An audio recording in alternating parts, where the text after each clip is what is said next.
Before we start this morning's fireside chat, here are 3 housekeeping points. We have designed this session to be 25 minutes of interview format with our guest speaker, Michael Lawder. We will leave 20 minutes to allow Michael to answer your questions live. Ask questions over the Q&A interface. We've anonymized the questions, so feel free to ask anything on your mind. With that, let me hand it over to Macario Namey to begin our program. Good morning and good afternoon to everyone. My name is Macario Namey. I'm CMO at ASAPP. I have the pleasure of being your host for today's session. So for those of you not familiar with us, the ASAPP self-learning AI platform really makes customer experience teams just radically more productive. We use machine learning across both voice and digital engagement channels to predict exactly what the customer care and sales agents should say and what they should do. Even while dynamically automating some of the microprocesses that sort of create a higher workload for them. By focusing AI on the human worker, some of our contact center customers have seen really dramatic impacts to their business metrics. Over 2x the throughput of inbound cases over the number of agents, a 52% lower cost per interaction, and a 30% drop in overall spend. Today, we serve some of the best consumer brands in the world: American Airlines, Vodafone, Verizon, JetBlue, Charter Communications, Dish, are just some of the companies that rely on ASAPP today to really help their contact center agents really perform at their optimal level. So this morning, we have the great pleasure of speaking with Michael Lawder. Michael has spent his career helping companies build customer-first cultures and elevating their service offerings with innovative technology to create powerful customer experiences. I'm sure you've heard some of the companies that he's worked for. They're some of the best brands in the world: Samsung, Apple, Electronic Arts. Most recently, Michael was the Senior Vice President of Customer Care at Samsung, where he led a team of 12,000 employees around 15 different locations worldwide, supporting over $30 billion in revenue. I've had the great pleasure of getting to know Michael the last couple of months. I found him to not only be passionate about customer experience, but really brings in an innovation-first approach to everything he does. He's constantly trying to better the customer experience, trying to better the employee experience, and ultimately try and propel his company forward using customer care and customer experience as the lead. So Michael, it is a great pleasure to speak with you this morning. Yeah, thanks for having me. I'm really looking forward to the next 45 minutes. I appreciate it. Excellent. Well, I have 3 themes that I'd like to sort of dive into with a series of questions. I also encourage everybody who's in the audience to also submit questions for you as we go. There's a Q&A button down below in the Zoom. Go ahead and ask your questions. They are anonymous, so you can ask anything that you feel is representative of what's on your mind, and we'll certainly get to as many of those questions as possible. So the 3 themes that I'd really like to get into is sort of culture and priorities, some of the operational best practices that you've seen, and sort of the core tenets of customer experience leadership, sort of within an organization. But first, let's start at the beginning, Michael. How did you even get started in customer experience?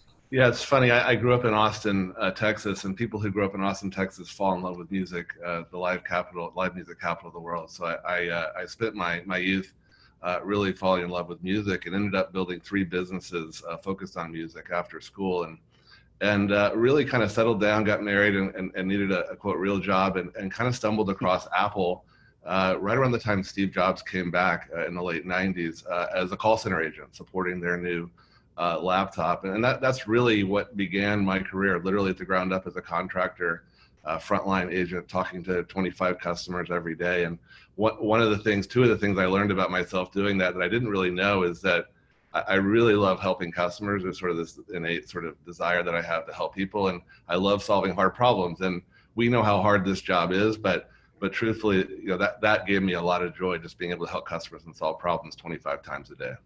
Yeah, is there any, Apple is such an extraordinary brand, right? And customer experience is sort of woven into the very fabric of the organization. We know this by the passion that those products are built and all the things that sort of Steve Jobs sort of built into that particular culture. Do you remember like those early days, what are some of the kind of key learnings that you brought forth even to this day from those early days on the front line supporting Apple products? Yeah, I mean, there's always been this culture at Apple of obsessing over, every pixel of the customer experience, and that's extended down to every part of the business, including the contact centers. And so there was this real focus on getting every detail right, making sure that the tools and processes agents were using were as simple as they could be, and creating a really simple and elegant and frictionless experience for our customers. And so that's probably one of the things that stuck with me as I went through my career journey, is just really focusing on simplicity and ease of use and user experience, and taking those core tenets, from Apple. Frankly, it was also about, for the agents and employees, creating an awesome employee experience. We know that employee satisfaction equals customer satisfaction. So how can we create an experience that makes people want to stay, that reduces attrition and increases tenure and creates a better experience for them, because we know that translates into a better experience for our customers. Yeah. And how long were you at Apple in total? Yeah, I was there 12 years. So I left not long before Steve left the last time. And so it was this amazing, bookend of experience where, I started not long after the iMac came out, and I left at the end of 2010, sort of living through the music business at Apple with iPod and iTunes, and then eventually working on the iPhone launch and iPad and all those things. I was really fortunate to go through that experience, and it was really, frankly, pretty much the entire 12 years I was there, this sort of explosive growth, and also I would say a transition of the company from a computer company, which it had historically been, to a consumer electronics company, and that was a big transformation journey to go through. For a sector that can average between 45 and 100% annual turnover, a 12-year journey is extraordinary, and it's supposed to show how the culture at Apple is so great. But so you flash forward 20 years later, you're now at Samsung. You're leading customer care at Samsung. I read somewhere that 7 out of 10 households actually have at least one Samsung product. Is that true? It's true, actually more than that. So 71% of U.S. households, at least, it's probably bigger now, have at least one Samsung product, and then many of them have 2 or more. And so that creates a really exciting, challenge to be able to serve pretty much the entire country and deliver, a great customer experience to all of them, depending on what kind of product they have and how they're using it and all those things. So it was a really fun challenge to work on. I can imagine. So, I mean, when you think about for your agent base, right, 12,000 agents, but the number of SKUs or the number of different products, from washing machines to televisions to phones. I mean, how was your team sort of set up? What were the things that you did to try and organize to make sure agents were successful supporting this sort of wide base and wide array of different kinds of products, while sort of still maintaining the Samsung customer first culture that you're seeking to build in there? Yeah, so my team was focused not just on the contact centers, actually, but the entire customer journey. And so we had to figure out not only how to serve customers through that frontline experience, but then also how to go into their homes. We had thousands of technicians going to customers' homes every day and serving customers when they needed a large product like a TV or home appliance service. We opened hundreds of walk-in service centers and retail locations where we could serve people wherever they were. We even created some mobile care capabilities where we could sort of go where the customer is rather than them coming to us. And it required a lot of persistence, and we had to sort of clearly define the journey we wanted to deliver end to end, from sort of pre-purchase all the way through to repurchase.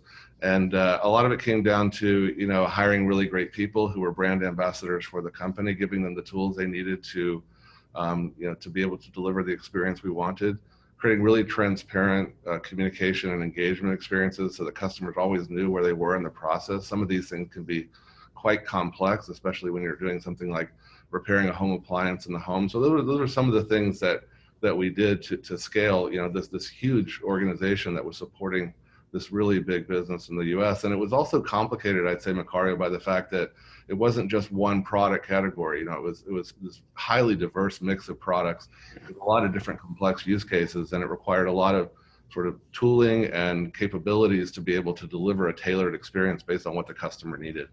Yeah, I actually kind of want to drill into the tooling and all the things that you did, because the operational complexity must be extraordinarily high.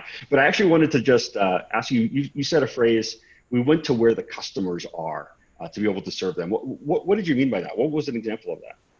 Yeah, I mean you have two choices. Either you tell customers they have to go somewhere to get help, or you figure out where they are already. I'll give you two quick examples, and you serve them where they are. So one is in the digital realm.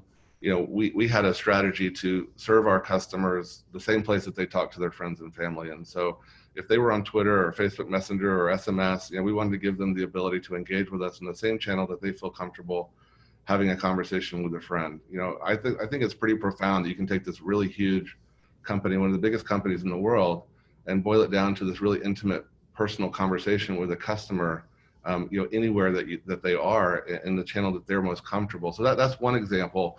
A more physical example is we have Samsung has a care truck. Think of it as a food truck for customer service in New York City. And this truck went to a different location every day. So it would go to Rockefeller Center. One day it'd go to Times Square, another day, and it would serve customers sort of a surprise and delight. So customers walking to work or coming home or going to lunch that needed their phone repaired or had a question about a product that Samsung makes, we had technicians and experts there to serve them. And it was really this moment of sort of unexpected surprise and delight. People are so busy these days that a lot of times they don't have the time to go somewhere to get help. So coming to them just reduces that friction and makes it easier for them. Fantastic. I have to imagine that was really yielded a tremendous amount of customer satisfaction for those folks who were able to sort of get on the spot, on demand support for help before they even knew that they needed to go get some things fixed. I'd be able to have that. In fact, what's interesting is we serve more people through that experience than traditional brick and mortar at a higher customer satisfaction. So it's kind of a complex logistically to deploy, but a no-brainer in terms of building loyalty and creating an awesome experience. Excellent.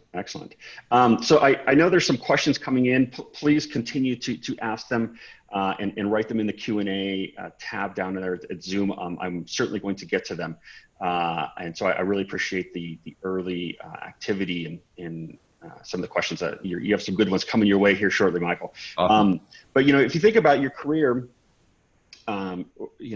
across all three of these organizations, has there been times when you've really had to sort of extend an effort in trying to build, a customer first culture? Is there times when you sort of tried to lay down that foundation and probably perhaps do more than what you inherited or what had already existed before you?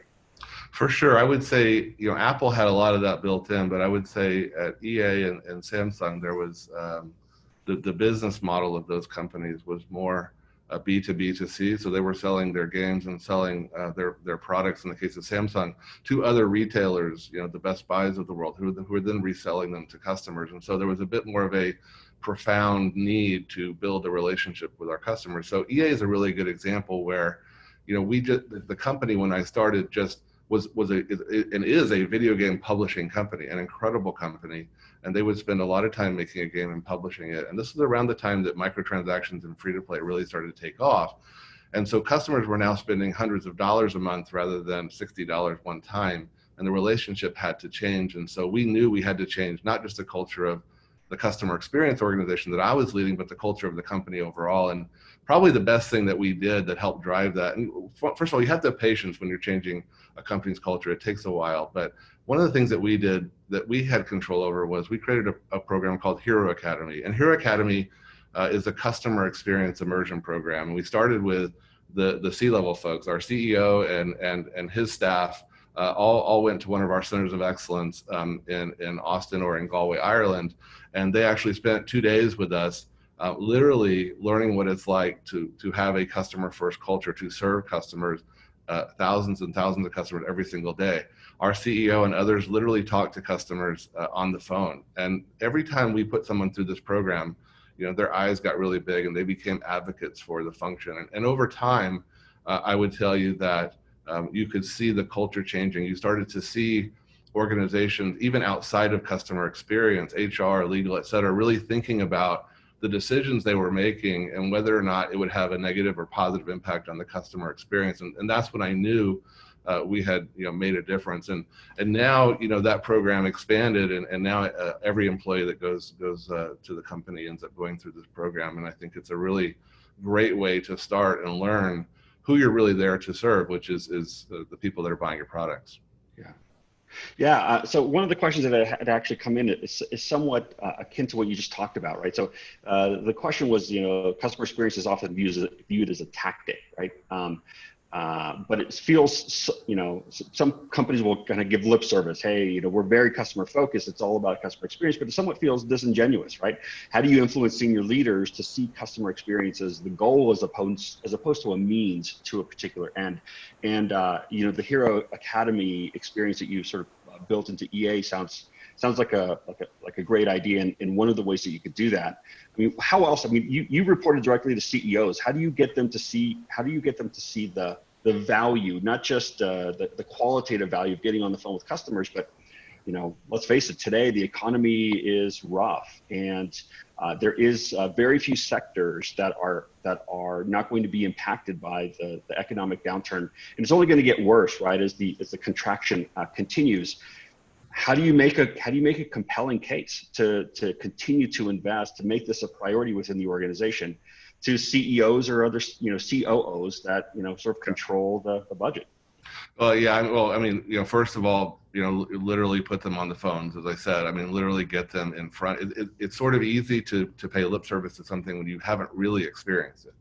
Mm-hmm. But when you actually go there and put the headset on, or engage in a digital conversation with a customer, that really changes how you think. So that's number one. Whatever you can do to get your bosses and your leadership team in front of customers to experience what it's like, that's number one. Number two, you have to show through analysis and data the value of customer interaction. And so I think a lot of companies, probably a lot of people who are listening to this today, probably work at places where the service organization is perceived as a cost center, and it is a cost center. It does cost a lot of money. It's one of the biggest operating expenses on a P&L. And so you obviously have to think about how to be efficient, but at the same time, you have to really study the value of each conversation. And one of the things that we did that proved really valuable is we did a cohort analysis and looked at lifetime value of customers interacted with the contact centers. And we actually broke them up into people who had a great experience, a poor experience, or no experience. And this is obviously going to be logical and common sense, but people who had a really good experience with the contact centers, their lifetime value went up almost immediately, and they started to spend more. And people who have had a negative experience, their lifetime value went down, and in many cases they stopped buying from the brand.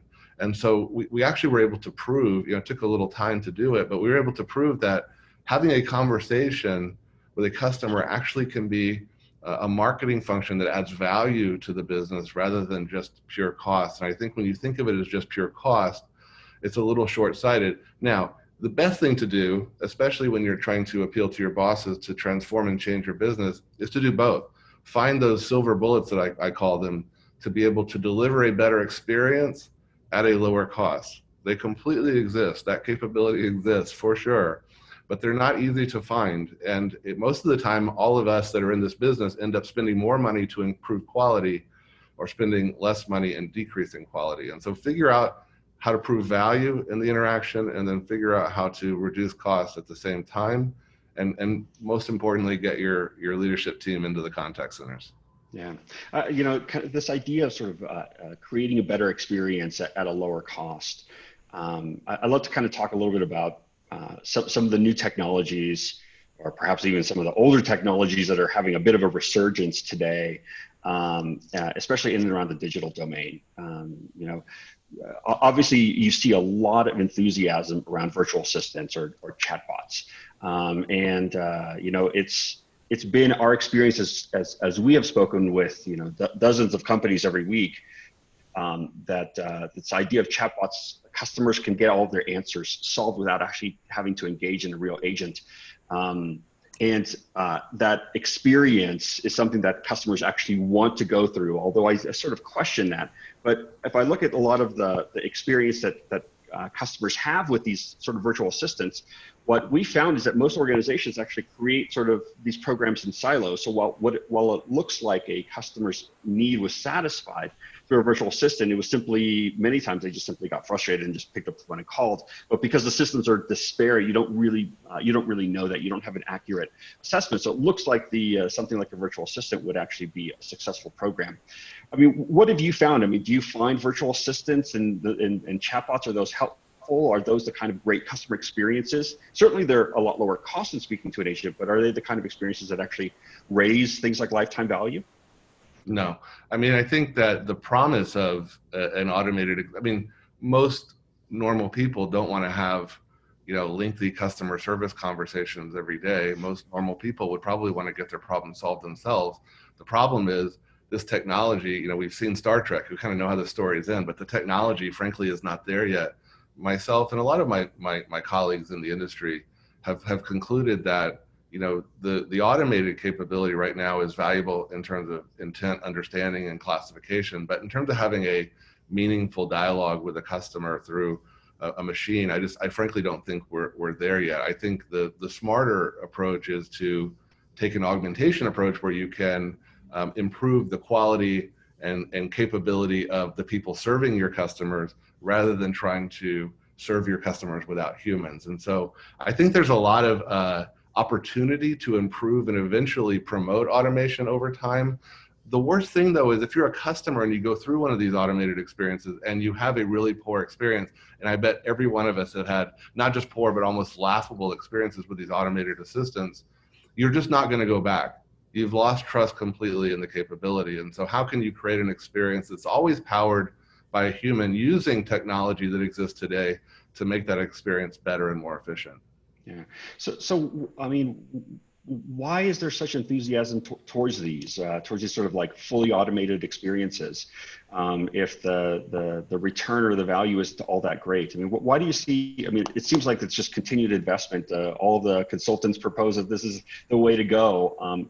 Why do you see that? Why do you see the industry sort of embracing this when we've seen some questionable returns? I was at a executive roundtable not long ago, and one of the executives there, we were talking about AI and machine learning, and he pulled me aside afterwards and said, "Does this mean I can get rid of all my agents?" And I said, "No, it definitely does not mean that." I think the promise of that's being frankly sold by a lot of companies right now is that you can eliminate all of your costs and use a machine to do a significant portion of what the workforce was doing previously. And that's very appealing, and especially for people who don't fully understand the technology or understand how the technology works or the state at which the technology exists. In some ways, AI has kind of hijacked this digital adoption concept, and now everybody's sort of leaping from digital interactions to automated interactions. And frankly, I think that is short-sighted, and I think there's a continuum. You'll eventually be able to promote human-assisted and augmented experiences to automation, but frankly, the technology, and I think you can do that today with basic transactions.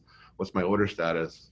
Can I book a flight? But when you get into complex human interaction, which we're just not there, and you're just going to end up frustrating your customers, and they're going to go and leave. And frankly, right now, we know they leave brands very quickly.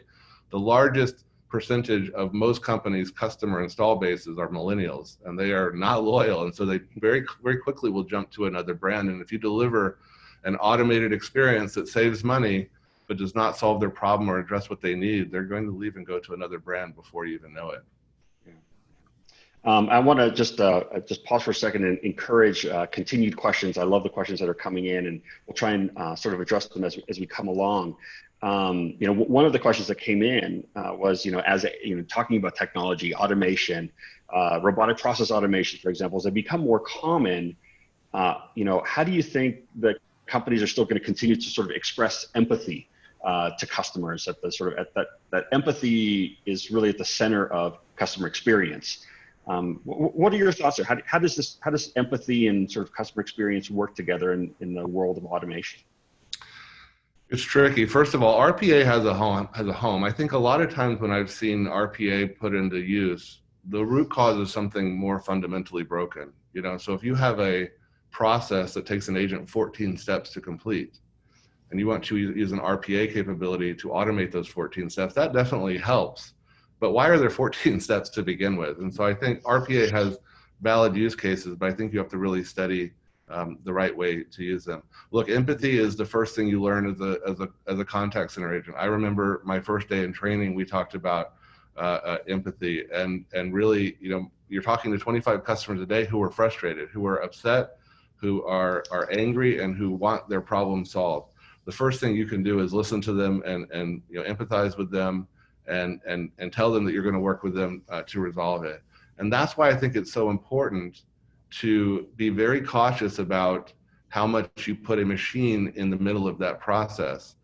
Can a machine show empathy? I mean, you can certainly design an automated experience that's tied to your brand, that allows you to have the right tone of voice and to be able to always have a human behind it who can jump in if something goes wrong.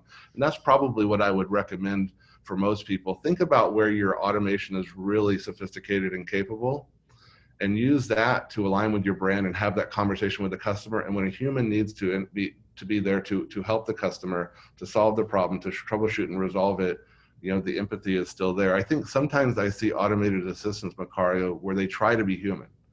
And I think that's also a mistake. I think that you have to be clear to the customer that they're talking to a machine. They're going to try and help you. And if they can't, there's always going to be somebody listening who can jump in and help you and show that empathy that the customer needs. That's super critical, I think, in the design of the stack in terms of the digital experience, especially. Yeah. So let's talk a little bit about what happens when automation doesn't work, or when the customer actually reaches an agent. What we found for many of our customers, the agents, despite all sort of these, frankly, industry-wide billions and billions of dollars spent on automation technologies over the last 20, even 30 years, right? Sort of starting with IVRs back in sort of the late 80s and 90s.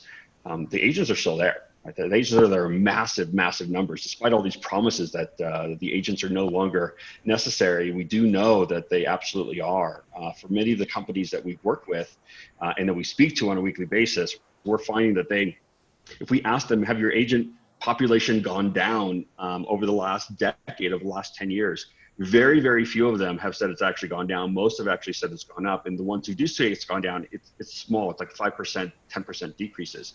So for what is typically 80% or more of the total spend, right? The human worker, the agents themselves, how do you make them most effective? What were the things that you did, at Samsung, at EA, at Apple, that helped you be successful to try and make sure that the agents are actually putting their best foot forward, right? You talk about employee satisfaction equals customer satisfaction. What are some of the things that you did? Yeah, it really helped that I was a call center agent, because, I sort of had this firsthand experience at the difficulty of that job, and probably if we visited 20 call centers or contact centers together, we would find 20 contact centers that, make their agent's job pretty tough to do, where they have 4 or 5 or 10 or more systems that they have to use. And so, one of the things I did when I was a call center agent was I sort of made this promise to myself that if I could ever be in a position to help improve it, I would. And so as I progressed through my career, both at Apple and other places, the first thing I started with was, what does the agent experience look like? And what does the customer experience look like? And really, I believe strongly that getting rid of all those tools and creating a unified experience for the agents, create a tool for the agents that's as simple to use as hopefully the tools that you create for your customers, where the training doesn't take weeks, but it takes hours, where they can really focus. It's so transparent, they can focus on the customer and supporting their customers and not focus on their tools. How many times have we called a company or talked to a company and the agent said, give me a minute, my system's slow, or I'm having some problem. And so to me, it's like, how do you remove all of those barriers? One of the things that we did when I was at Apple is we created a system that was extremely elegant and easy to use for the agents. And it created a lot of the things you would expect, like efficiencies. But the things that I didn't quite expect that was really surprising was it also significantly improved customer satisfaction. And that was a result of the agents being able to really focus on the customer and serve them. And so for me, I feel like that's really number one. Number two is, what can you do with the agents to make their experience better, to make them more efficient? You certainly, when we talk about digital, you think about things like concurrency and how many interactions they can handle at one time.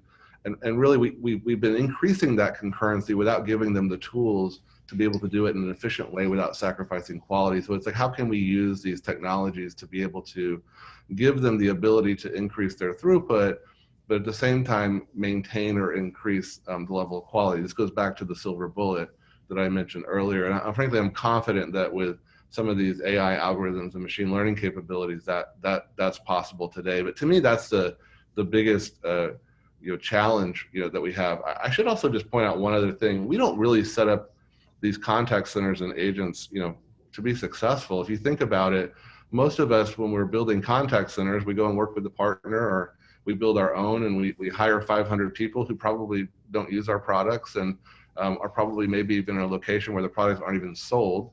And we give them 2 weeks or 3 weeks of training, and we release them as the voice of our brand. Even if the tools were fantastic, that's a pretty challenging construct to be able to be successful, especially if you believe that they're the voice of your brand. And so to me, those are some of the things we have to sort of rethink as we exit this sort of first wave of COVID, and to sort of think about how we design the agent of the future and the contact center of the future. Yeah. Yeah, in the early days of ASAPP, we went and visited many of the contact centers, and there was one in particular that was so enlightening for us. Right, we saw an agent as they did their work, and it was a very competent, it was an experienced senior agent, sort of one of the better ones, right, one of the best ones in the organization. And to answer the customer's question, they needed to go to 9 different screens, right? 9 different screens. It was just such a, just a horrendous experience really for the agent. And part of what we've done for that agent in particular, right, is we look to try and build machine learning models that understands what did that best agent do, what did that best agent say, so that in similar situations, when it comes up again for every other agent, you're sort of already predicting, here's what you say, here's what you do. You can automate as much of that activity as possible. For many of our customers, we're automating as much of the sort of 60% of the agent workload of what it takes to actually resolve an issue. And we actually got some fantastic Christmas cards from the agents themselves who thanked us, because it's really just about sort of eliminating the mundane and the routine. And allowing them to use their brains, which is what they were hired for, right? It's incredible. Most agents that you talk to, no matter what they're there for, if it's a college job or whatever, they will always tell you that the one thing they really need is just the tools to do their job. The only thing that frustrates them is not having the tools to do their job. I remember when I was a call center agent and I didn't know the answer to a question. Anyone who's ever been a call center agent before, what did you do? You put the customer on mute and you leaned over to your neighbor and said, hey, do you know how to solve this problem? And if you got the answer, that knowledge entered into your brain. The problem is that knowledge was only, I called it sneaker net. It was only as good as our row. Our row had all that knowledge, but there was no way of sharing what the best agents knew with the thousands of other agents that were all over the world. And so being able to do that, to not only simplify the agent experience and automate some of those tasks, but also, give them the knowledge that, that my neighbor had, so that it's not limited and it can scale. I think it's just such an obvious and super powerful way to be able to deliver a way better customer experience, even if you're a new agent. So that's super important. The tapping of the shoulder, which is, so common, now with a lot of these agents still working from home because of all the shelter-in-place rules, that goes away, right? So the ability to measure agent performance and to make them successful and productive when you can't sort of walk behind them, you can't tap on their shoulder, you can't whisper in their ear, sort of you rely now on technology to be able to do that in a much more scalable way, right? So I want to just kind of sticking a little bit with the digital theme. HSBC Bank last week announced that they were going to offer Apple Business Chat as a means to be able to communicate with their customers as an ongoing channel. An astute follower of Barnes & Noble online actually noticed that they had actually removed the option of communicating via Apple Business Chat. And so now instead of redirecting to sort of the Apple iMessage, it's now simply by phone. And there's a retailer in Australia just a couple of days ago named Bupa that announced a very successful trial using WhatsApp as a communication channel. What are your thoughts about, we've seen phone is still quite prevalent. Web chat, frankly, has been around for 20 years, right? And really hasn't materially changed. What do you think about some of these new communication channels like Apple Business Chat, Google Business Messenger, or WhatsApp? Yeah, I think it's amazing. I think in particular, Apple Business Chat and Google Business Messaging, I think, are really unique. So a lot of us in this world have, attempted to push digital over time. It is kind of funny how we've been going through this digital transformation for 10 years now, and still 90% of people who interact with us call us. And some of that's just 30, 40 years of muscle memory. But when we try to do digital transformation projects and we try to launch chat in our apps and messaging experiences in these different channels, often the criticism and the challenge is you're just increasing cost. Prove to me that you're able to replace the phone cost with this digital experience rather than just adding cost. As I mentioned earlier, you can also prove value by showing your impact to lifetime value. But in terms of cost, this is where I think ABC, Apple Business Chat, and Google Business Messaging really come into play, because they have capabilities now that can actually recommend a chat or a messaging experience instead of a phone experience when you click to call a company. And so, as an example, interestingly, the vast majority of people who call centers are calling from a smartphone. So they have this digital device and they're calling into this analog experience. Yeah. Interestingly, with Apple Business Chat, as an example, when they click on the phone number to call, you can recommend that they chat or message instead. Very, very simple to set up. Similarly with Google Business Messaging, which is a little newer, when somebody searches for your phone number and they click on it, again, you can actually recommend that they chat or converse in one of these messaging channels instead. To me, that is a huge opportunity, not only to advance and accelerate digital, but to really prove that you're actually taking customers from voice channels and moving them to digital. Historically, the way we've done this, Macario, is that people call us, and while they're on the IVR, we say, "Hey, can we text you instead?" And only a very small percentage of people will take you up on that most of the time, simply because they're already committed to the phone. I still think that's a good strategy, but now you can catch them before they even get in the door. The last thing I'll say is, even if they do call, there's a way to create a more interactive multimodal experience by having a conversation with them on the phone and through digital channels in parallel at the same time. So I think it's a huge, huge opportunity. As far as WhatsApp and things like that, it goes back to my earlier point of just being where the customers are. We know that WhatsApp is super impactful and has a huge distribution, particularly in Europe and countries outside of North America. And so that is a big, big opportunity. It's where a lot of us talk to our friends and family. And if I have the convenience and the persistence of an asynchronous conversation with a brand in the same place I'm talking to my buddies, I mean, to me, that kind of feels really transformative and powerful. If you haven't experienced it, you shouldn't listen to me talk about it. You should go experience it, go tweet with one of the companies you work with, or go have a conversation in an asynchronous channel. There's something about it that feels very personal. And when you need to go back and talk to them again, you have that previous conversation, almost like when you're talking to a friend. And there's just something, I think, very different about it that I hope becomes sort of the next way in which we interact with our customers. Yeah. One of the things that our customers love about some of the software that we bring to them is the ability to move seamlessly from channel to channel. So to be able to be on the phone, engaging with the company, and just like we've all sort of experienced this, right? Hey, the call was a lot longer than I thought it would be. I have to go. I have to go to a meeting. I have to get going. Can we just simply continue this in a digital mean, whether that's through text, through some other kind of web chat, and in an asynchronous fashion, and then to be able to do a handoff between channels without sort of missing a beat is a fantastic customer experience, and one that I know many of our customers love about working with ASAPP. It also seems like there's a lot of discussions over the metrics, right? The metrics now start to change, right? If you're asynchronous, does average handle time matter anymore, right?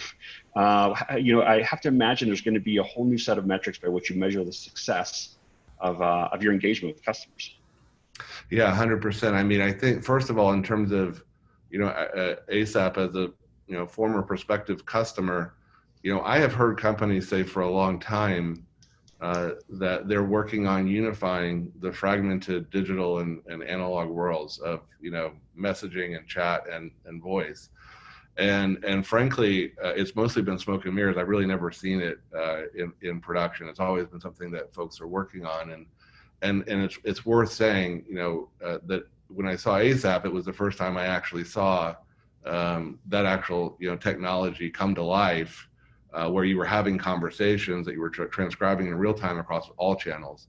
And for most of us in this business, probably most everybody has separate infrastructures and stacks for digital and voice. And so the ability to, integrate these things, not only to create a better customer experience, but also a more dynamic agent experience, I think super important. In terms of metrics, yeah, no question. I mean, handle time sort of irrelevant. I mean, I think you start looking at things like how fast you respond in the first response. If you're talking to a friend, we all have friends who take a while to respond to a text or a message, and some that are very quick to respond. And so, customers, whether we like it or not, will have the same expectation of their fastest friend of the brands that they spend money with. I think also, agents will move away from things like handle time. Frankly, I think handle time is sort of a legacy metric. But as you get into asynchronous, you're talking about things like throughput and how can you create tools that allow them to deliver great service quality, great customer experience, but at a much greater throughput. And obviously, automation and augmentation capabilities can really help improve that and deliver a better experience. If you study kind of a chat, you do a time and motion study of a messaging conversation. It's quite complex. There's a lot of downtime, and so how do you maximize the time of your agents by understanding when that downtime is and being able to give them other tasks to do while they're waiting? Yeah. One of the things that we find because of the way our software predicts sort of what to say, and then when the agent's engaging with the customer in a digital fashion, it can actually sort of suggest the response, and all the agent has to do is sort of click on the response. We're finding that, every time that sort of suggestion is taken, it's saving between 12 and 13 seconds of actual interaction time, because you're taking away the time to think, you're taking away the time to type, and it's all these little pieces that sort of start to add up. But it may not all be in one synchronous block, right? It may come in various parts of the day. And so average interaction time is one metric that we've sort of seen that is sort of growing in popularity as a more accurate means of understanding how long did you really engage with the customer. So, we have just a minute or two left because we promised we would be done at 45 minutes after the hour. I want to ask one of the questions that came in as well. With your experience at Samsung, how did you address the cultural challenges and lack of understanding that U.S. customers have versus Koreans?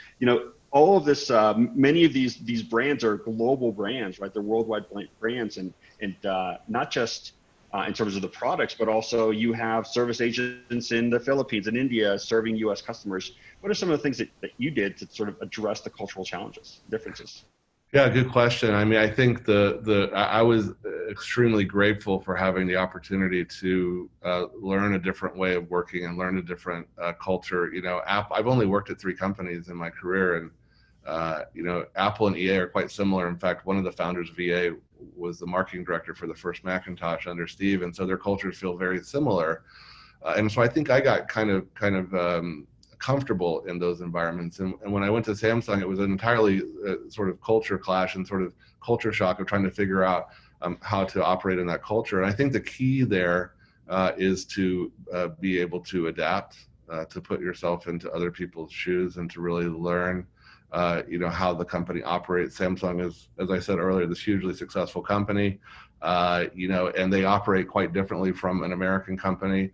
And so figuring out how to not just survive in that environment, but thrive, really trying to approach everything with humility, and then figure out how to leverage what you've learned to move the needle. And what I found there was that when you wanted to go 180 degrees, you had to clearly chart your course over time and be very thorough about how you communicate and socialize what you're trying to do and the importance of it. Keep in mind, Samsung's probably the most successful manufacturing company in the world. And so if you think about it, they are an 85-year-old manufacturing company that wants to build and is building a direct-to-consumer business. That's a massive transformation, and the company is super committed to it. And it was fun for me to sort of learn how to adapt in that environment and get the ship pointed in the right direction. Yeah. Fantastic. Michael, this has been extraordinary. Great insights, great stories, love it. We actually have so many more questions, but we're just simply out of time. So hopefully we'll have an opportunity to do this again. So thanks again for your time, Michael. It's been an absolute pleasure to have you on board. So for the folks that would like to understand a little bit more about some of the value that I talked about with ASAPP, truly an increase in throughput by 2.5x, half of the cost per interaction. Please just drop me a line at mn@asap.com. We actually have a brief, PDF brief that walks you through exactly how all this is done. Happy to share it with anybody who's interested. Thank you all for participating today. We really appreciate your time and attention. Have a great rest of your day.